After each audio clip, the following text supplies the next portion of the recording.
real bad. So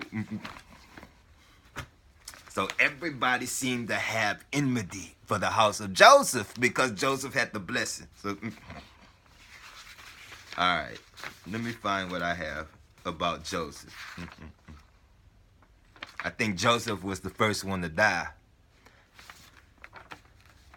You know, when all the tribes died, Joseph was the first one to die. Because everybody seemed to have hated him. And he was the vizier to the Pharaoh. He was the Pharaoh's judge. And he bought all of the land of Egypt for the Pharaoh. And they had to pay him a fifth part. Everybody. He bought the whole world for the Pharaoh. So in the 12th dynasty, Egypt was the Egyptian royal family was Israel. With the kings or the children of Mizraim. Okay, Mizraim and Israel were intermingled in one kingdom. And that's who the whole known world during the 12th dynasty, which is the 19th century BC, they were the ones who were the kings of the whole known world. It was no Great Britain. It was no Spanish Empire. It was no kings of France or nothing like that ruled today like they do today. The Egyptian Empire was the royal family. The Kemetic people of Kemet and the children of Israel were the inheritors of the whole known world during that period. So, all right, in the testimony of Joseph, this is what Joseph was saying. Joseph, the 11th son of Jacob and Rachel, the beautiful and beloved. His struggle against the Egyptian temperatures.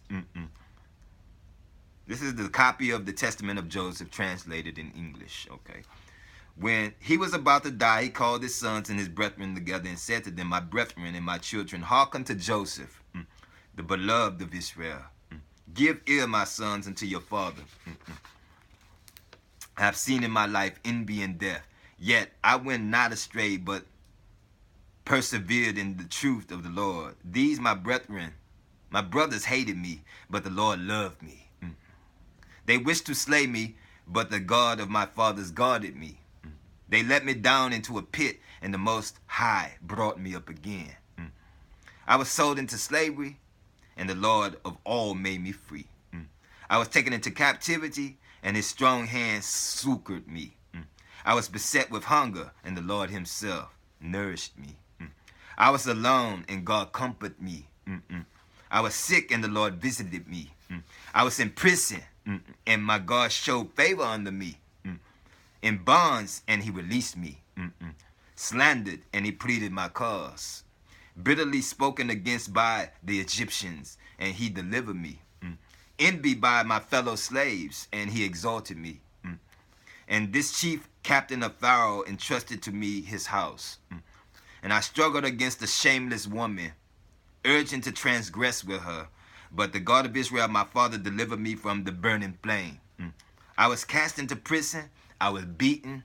I was mocked by the Lord. Granted me to find mercy in the sight of the keeper of the prison. For the Lord doth not forsake them that fear him. Neither in darkness, nor in bonds, nor in tribulations, nor in necessities. For God is not put to shame as a man, nor as the son of a man he is afraid. Nor as one that is earthborn is he weak or affrighted. But in all those things doth he give protection. In divers ways doth he comfort. Though for a little space he departed to try the inclination of the soul. In 10 temptations he showed me approved, and in all of them I endured. For endurance for a mighty charm, and patience giveth many good things. How often did the Egyptian woman threaten me with death? How often did she give me over to punishment?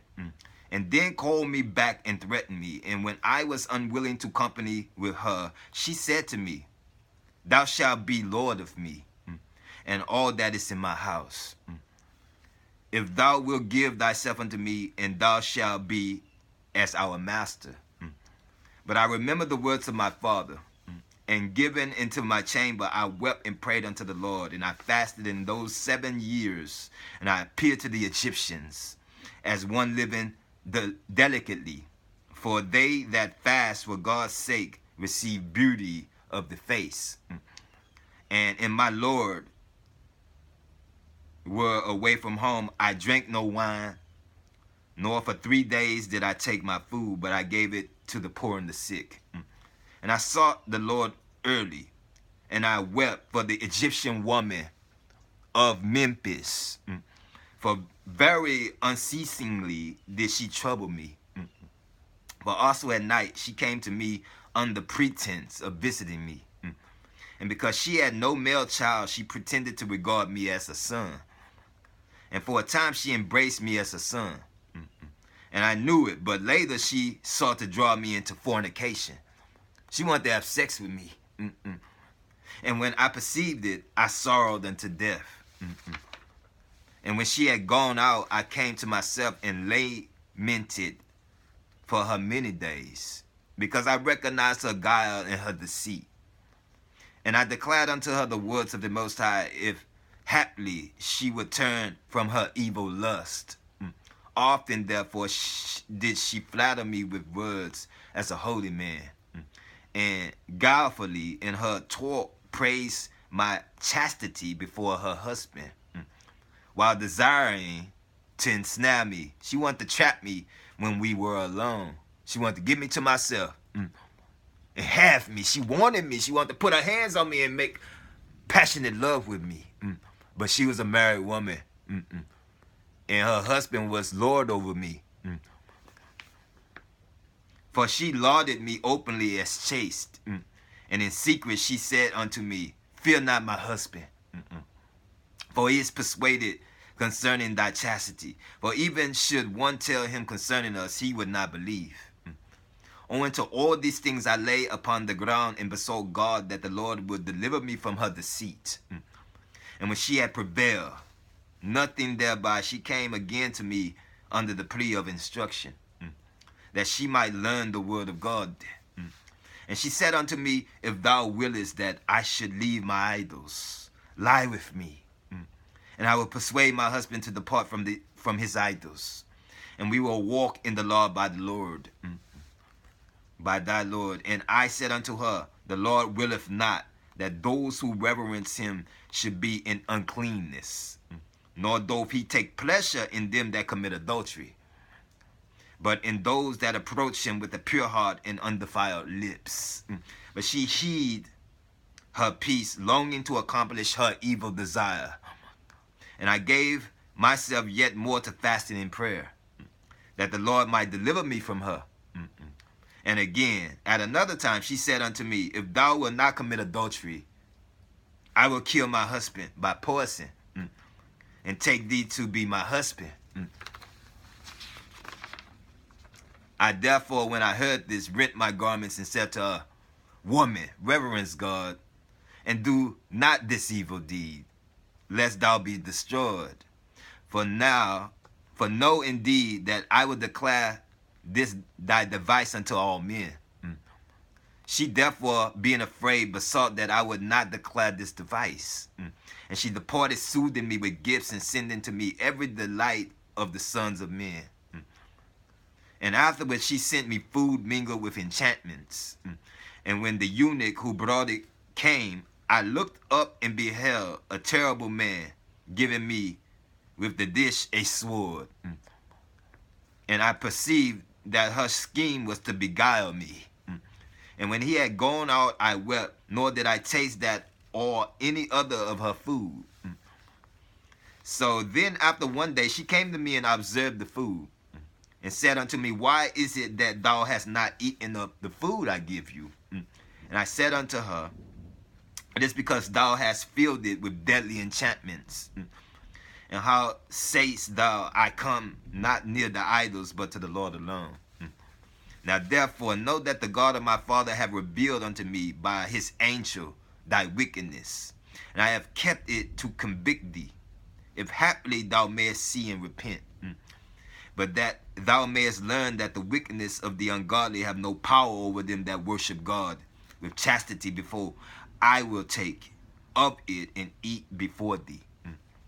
And having said this, I prayed thus, the God of my fathers and the angel of Abraham, be with me, and ate.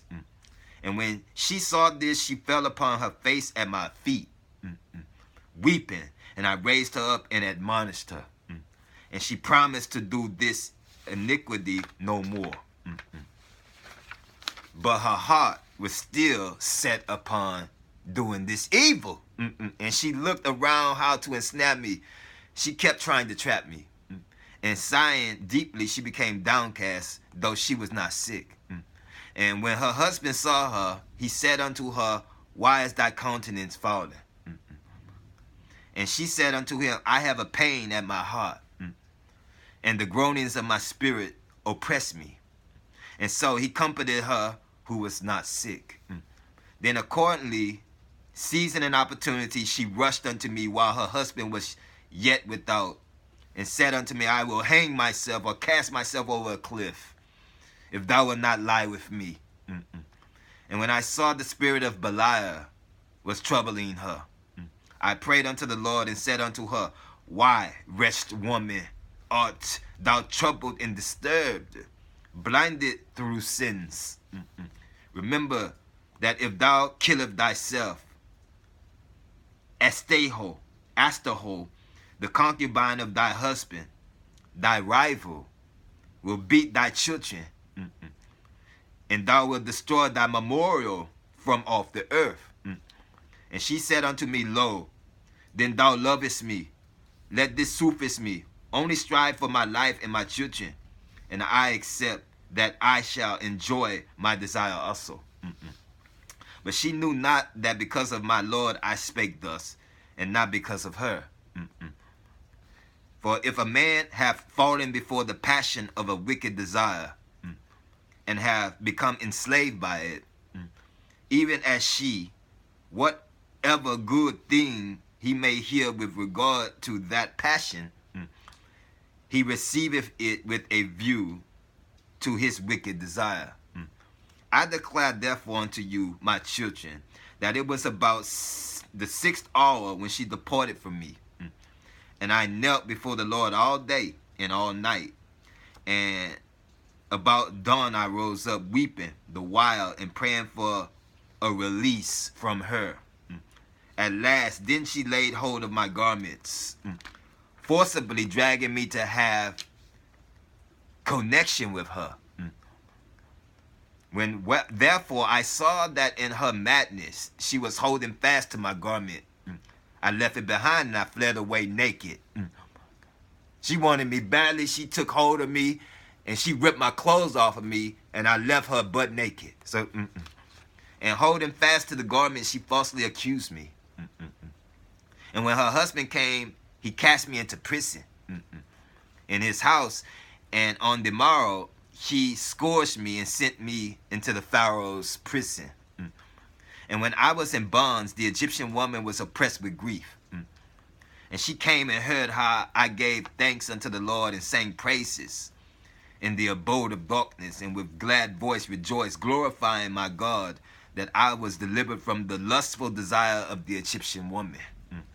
And often have she sent unto me, saying, Consent to fulfill my desire, and I will release thee from thy bonds, and I will free thee from the darkness. And not even in thought did I incline unto her.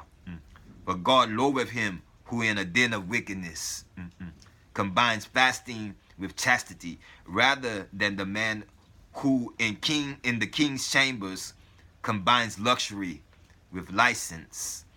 And if a man liveth in chastity and desireth also glory, and the Most High knoweth that it is expedient for him, he bestoweth this also upon me. How often, though she was sick, did she come down to me at unlooked for times and listen to my voice as I prayed. And when I heard her groanings, I held my peace. For when I was in her house, she was wont to bare her arms and breast and legs. She wanted to show me her arms, show me her breast, show me her legs, that I might lie with her in the bed with her. For she was very, very beautiful, splendidly adorned in order to beguile me. And the Lord guarded me from her devices. That's part one of Joseph. Joseph is